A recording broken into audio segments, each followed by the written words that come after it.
Misinformation is getting harder to classify each day, and it's becoming too difficult for people to figure out which influencers to trust. For the past week, my teammates and I have been hard at work creating our best solutions for companies that's trying to counteract this exact problem, the social stamp.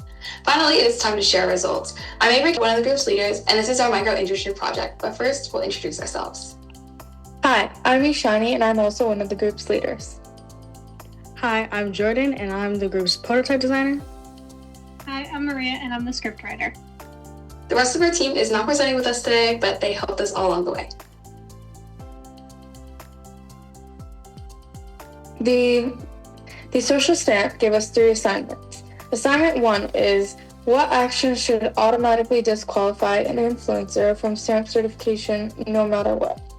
Assignment 2 is when influencers choose to speak about culturally significant moments or events, what guidelines should they follow to ensure they engage respectfully, avoid harm, and communicate with integrity? And finally, Assignment 3. Should stamp certify fully AI-generated or synthetic influencers? If so, why? For assignment 1, our task was to create regulations that will tell influencers if they were eligible for a stamp certification. While doing this, we needed to make sure that we added enough rules to keep the company's trust, but not too many that nobody wants to apply for a certification. So, that being said, here are the rules that prevent influencers from being stamp certified. 1, if they have intimate relationships with minors. 2, if they have verbally attacked or ruined another reputation for personal reasons. 3, if they have shared inappropriate content online, such as nudity. 4, if they have plagiarized another's post without consent. 5, spreading misinformation about people, politics, trends, etc. 6, if they have not taken accountability for a harmful situation. And finally, 7, spreading harmful rhetoric about a certain gender, race, sexuality, or have discriminated against anybody in any way. For assignment 2, our task was to create guidelines for influencers to use when responding to major events. We wanted to make it visually appealing and organized, so we added the guidelines to an online booklet for stamp-certified influencers to view. Our design for the booklet was inspired by the Stamp official website to mimic their brand details like the color scheme. The first rule we added is, when responding to culturally important events, refrain from making harmful and negative comments. Second, do not respond to culturally important events until you are thoroughly informed on the topic. Third, be respectful to every culture when addressing their events. Fourth, refrain from spreading misinformation regarding a culturally important event. Fifth, do not use culturally important events as an outlet to advertise something. And the final guideline we added is making fun of culturally important events is prohibited.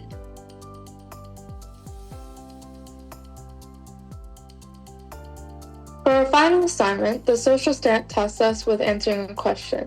Should AI influencers be allowed to be stamp certified?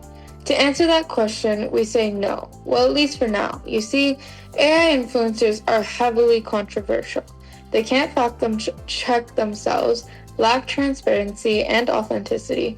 They perpetuate unrealistic beauty standards and are disliked by the majority of younger generations. There's too much against them right now for them to be considered for stamp certification. With all the hate against them at the moment, allowing AI influencers to be certified would only hurt the company rather than help it flourish.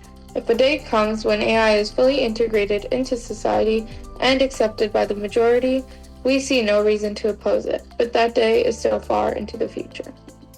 So, in a world of overconsumption and fast fashion, handmade products are still seen as expensive and as a luxury. So what if we did that with the social stamp when it comes to human influencers? We noticed that the company liked to use the word integrity to its fullest potential. So what we suggested is that the social stamp markets itself as a company that has everything to do with human integrity. This can be seen as a refreshing way for people, and since most of the people that the company affects are from the younger generations, this leans in favor of most people, since over 50% of Gen Z don't like interacting with AI influencers. Not only does this match the marketing design of the company already, but it also makes humans feel empowered, and everyone likes that feeling.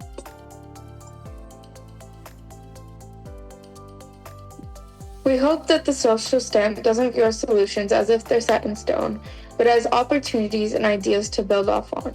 Although these are good starting points, we believe there is more that can be added to make our solution the best they can be. We've considered many different factors when it comes to the creation of our solutions, and here are some final suggestions. Brand regulations. We think that even if brands aren't going to go through the same process as influencers while working with the social stamp, they should still have some of the same rules. Video guidelines. A step-by-step tutorial using the guidelines we've written down to guide an influencer audibly. No AI influencer rule. If the social stamp decides not to allow AI influencers to be stamp certified, then it's obvious that an only human rule is necessary.